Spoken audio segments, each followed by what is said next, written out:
नमस्कार, मैं हुमानाज स्वागत करती हूँ द मूक नायक में। अभी हम आए हुए हैं आज़ाद समाज पार्टी के स्थापना दिवस पे, जो कि दिल्ली के सीडी फोर्ट ऑडिटोरियम में मनाया जा रहा है। जैसा कि आप देख सकते हैं, यहाँ पर भारी संख्या में बहुजन समाज के लोग आए हुए हैं। पार्टी के अलग-अलग राज्यों से बहुत सारे लोग आए हुए हैं और यहाँ पर चंद्रशेखर आज़ाद जी भी आए हुए हैं और तमाम तरह के लोग आए हुए हैं। यहाँ पर बहुजन साहित्य से जुड़ी किताब, फीचर्स, फोटोज़, सारी चीज़ें मिल रही हैं। लोग इनको खरीद भी रहे हैं और लोगों में काफ़ी उत्साह है। यहाँ पर कुछ लोग हैं, हम उनसे बातें करेंगे। आपका क्या नाम हुआ? मेरा नाम चंद्र भास्कर है। आप कहाँ से आए? जनपद चंदौली से भीम आर्मी संयोजक हैं। आप किस चीज़ से प्रेरणा लेकर इस पार्टी से जुड़े हैं? हम भाई चंद्रशेखर जी को देख करके, उनकी बातों को देख कर, उनकी काम को देख करके हमें ये हुआ कि नहीं, ऐसे भाई का साथ देना है जो समाज के लिए लड़ रहे हैं, समाज को आगे बढ़ाने के लिए अपने खून पसीना एक कर दिए हैं। उनकी प्रेरणा लेकर के हम लोगों ने काम करना चालू लेकिन देखा जाता है इलेक्शंस में वोट तो बीजेपी को ही देते हैं बहुजन समाज भी। तो आप बस क्या कहना चाहेंगे? अब समय आ गया है कि अब बहुजन समाज को ही वोट मिलेगा। तो आप सुना कि आप गीत द्वारा भी अपनी इस मिशन को आगे बढ़ाते हैं, तो आप गीत सुनाएंगे? ज़रूर बेशक सुनाएंगे आपको कि अब हमको कोई नहीं सता पाएगा,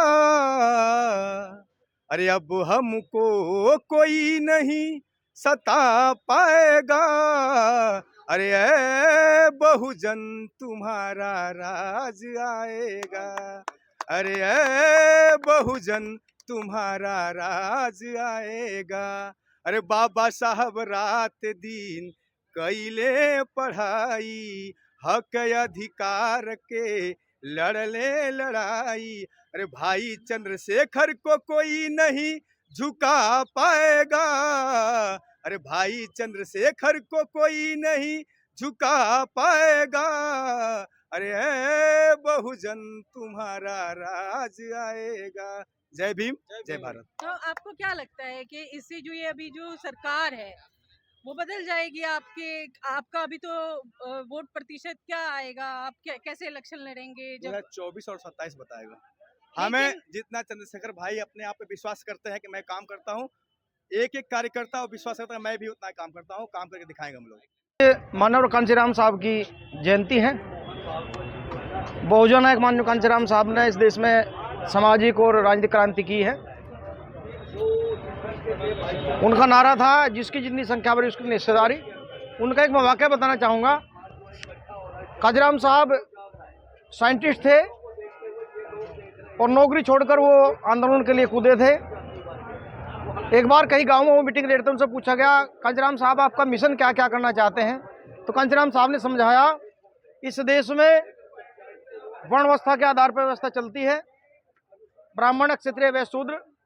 ब्राह्मण 3% है, अक्षत्रिय 6% है, वैश्य 7% है, ये केवल 15% लोग हैं।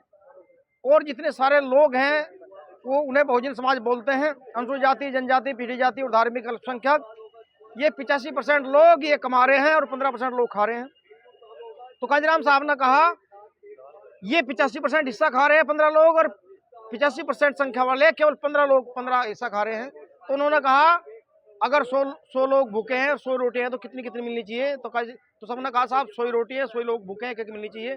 तो कांचीराम साहब ने कहा, ये 15 लोग 85 रोटी खा रहे हैं और 85 लोग भूखे लोग वो 15 रोटी खा रहे हैं। तो ये व्यवस्था यहाँ उल्टी व्यवस्था है। इसी के लिए तथागत भगवान बुद्ध ने कहा था, इन 85% को भी कभी लाभ मिलना चाहिए, इनका भी कल्याण होना चाहिए। तो इन्हें भगवान बुद्ध ने कहा, भोजन थे भोजन सुखाए। इसी को रविदास जी महाराज ने कहा, ऐसा चाहूं राज में जब मिले सभी को अन्न, छोट बड़ों के संग से रविदास रहे। तो दे रहे हैं ना प्रधानमंत्री। तो बाबा वो तो भीख दे रहे हैं, अन्न नहीं दे रहे हैं। हिस्सेदारी क्या होनी चाहिए ना, हिस्सेदारी। इस देश में जितने संसाधन है, केवल अन्न की बात नहीं है। शिक्षण संस्थाओं में, उद्योग में, व्यापार में, इंडस्ट्री में, खेल जगत में जितने संसाधन होते हैं सरकार के, देश के, उनमें कितनी हिस्सेदारी है सभी लोगों की। सबका साथ सबका विकास हम कर रहे हैं। नहीं, केवल उनके लिए सबका साथ सबका विकास, केवल 15% लोगों का विकास, ये उनके लिए राष्ट्रवाद है। इन 15% लोगों के लिए सब कुछ, ये उनके लिए राष्ट्रवाद है। नहीं, तो वो उनका जो आंकड़ा है ना, वो उल्टा है। वो जितना जो कुछ बोलते हैं उसको उल्टा समझ लीजिए। वो केवल चंद लोगों के लिए काम करते हैं, चंद लोगों की बात करते हैं। और पूरा पूरा खुला शोषण होता है। जो वो बोल रहे हैं उसका उल्टा समझे तो वो कह रहे हैं हिंदू राष्ट्र तो मुस्लिम राष्ट्र माना जाए। नहीं नहीं, मुस्लिम क्यों, ये राष्ट्र बनी, मुस्लिम राष्ट्र बन सकता। आपने अगर धर्म की बात की है, बाबा साहब डॉक्टर अम्बेडकर के संविधान के अनुसार ये भारत बौद्ध राष्ट्र है। उसका प्रमाण क्या है? सम्राट अशोक की जो लाट है, राज चिन्ह, वो भारत की मुद्रा पे चिन्ह है शासकीय। आपने बौद्ध राष्ट्र की बात कर दी, तो सुनो तो मैं बता रहा हूँ, बौद्ध राष्ट्र धर्मनिरपेक्ष उसका प्रारूप है। बौद्ध राष्ट्र में सम्राट अशोक जब थे वो सभी धर्मों को इज्जत करते थे। तो बौद्ध राष्ट्र जो है राज के तौर पर बाबा साहब डॉक्टर अम्बेडकर ने बौद्ध राष्ट्र का चिन्ह दिया था।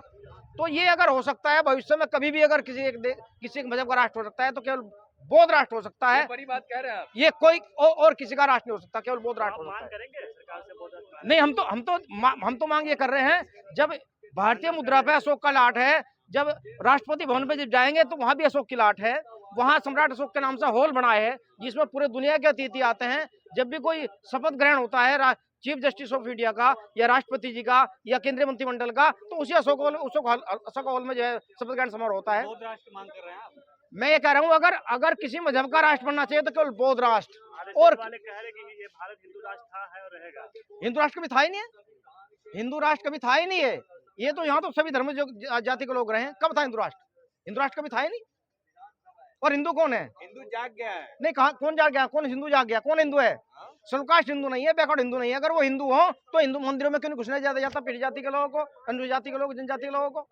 वो हिंदू क्यों नहीं है? भेदभाव क्यों है?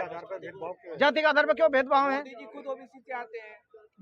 वो ओबीसी का आवरण उड़ के वो लोगों को बेवकूफ बना रहे हैं। उन्होंने तो खुद जब अपनी सरकार थी, सरकार में उन्होंने अपनी जाति को ओबीसी में लाए थे। उन्होंने वहाँ मंत्रिमंडल में एक डिसीजन लिया था। अगर माननीय नरेंद्र मोदी जी पिछड़े वर्ग के होते तो पिछड़े वर्ग की जो तमाम नौकरियां खत्म की जा रही हैं, तमाम उनके रोजगार छिन रहे हैं, भारत सरकार के सारे संस्थान बेचे जा रहे हैं। आत्मनिर्भर बना राष्ट्रपति बना तो रहे हैं वो तो रिमोट का राष्ट्रपति है। राष्ट्रपति एक आदमी को बनाने से क्या होता है? प्रधानमंत्री बना दे। इस देश में अम्बेडकरवादी प्रधानमंत्री होना चाहिए, अम्बेडकरवादी राष्ट्रपति होना चाहिए, किसी का रिमोट पर नहीं होना चाहिए। वो जो पूरे देश के लोगों के लिए। अम्बेडकर को तो मानते हैं मोदी जी। काहे मानते हैं? केवल तस्वीर मानते हैं, केवल तस्वीर मानते हैं। ये तो केजरीवाल भी कहते हैं मैं बाबा साहब डॉक्टर अम्बेडकर को मानता हूँ, और तस्वीर लगाते हैं बाबा साहब की। और जब वो राज्यसभा में भेजते हैं ना, जब अपनी पार्टी में राज्यसभा जब विधायक जीत के आते हैं तो उनके बलबूते राज्यसभा जो भेजते हैं सब वो केवल 15% लोग भेजते हैं। तो केवल फोटो को बेच रहे हैं, फोटो लगाकर। आप लोग दिल्ली किस लिए आए? हम दिल्ली आए हैं, आजाद समाज पार्टी का राष्ट्रीय अधिवेशन है। आज इस देश में अगर कोई गरीबों का, दलितों का, पिछड़ों का, धार्मिक अल्पसंख्यकों का कोई मसीहा है, उनके अधिकार की बात अगर कर रहे हैं तो एडवोकेट चंद्रशेखर आजाद है। नहीं तो सारे लोग केवल लोगों को झूठ बोल कर वोट लेते हैं। लोग कहते हैं कि 15% बनाम 85% जी, लेकिन क्या बात है जो कि मतलब कोई पार्टी चलती नहीं है आप? पार्टी तो चलती है, बहुजन समाज पार्टी चली थी। नहीं है वो क्यों नहीं चल? क्या डरती नहीं है? अरे डरती है, मैं बता रहा हूँ ना। आज भाजपा की सरकार सभी राज्यों, लगभग सभी आधे प्रदेश राज्यों में को निकाल दिया प्रतिज्ञा दोहराने पर आम आदमी पार्टी के जो मंत्री थे। तो दूसरी पार्टियों से निकाल लेंगे। वो केजरीवाल जो है ना, वो भी तो आरएसएस के व्यक्ति हैं। वो जिस संगठन में 20 साल पहले जिस किसी संगठन में वो भी थे, मैं भी था, वो मेरे से जूनियर थे पीयूसीएल में। सरकार है आप जी। आजकल जो कह रहे हैं भारत में 97% हिंदू है, 97%। कौन वो भी हिंदू हैं। अगर हिंदू हैं तो राष्ट्रपति सलूकाश थे, वो जब मंदिर में पूजा करने के लिए आए तो उन्हें बाहर धक्के दे देगा, बाहर बिठा दिया गया। वो जब राष्ट्रपति को, भारत के राष्ट्रपति को हिंदू नहीं मान सकते, जब भारत के राष्ट्रपति को, दलित राष्ट्रपति को हिंदू नहीं मान सकते, तो आम जनता क्या हाल होगा?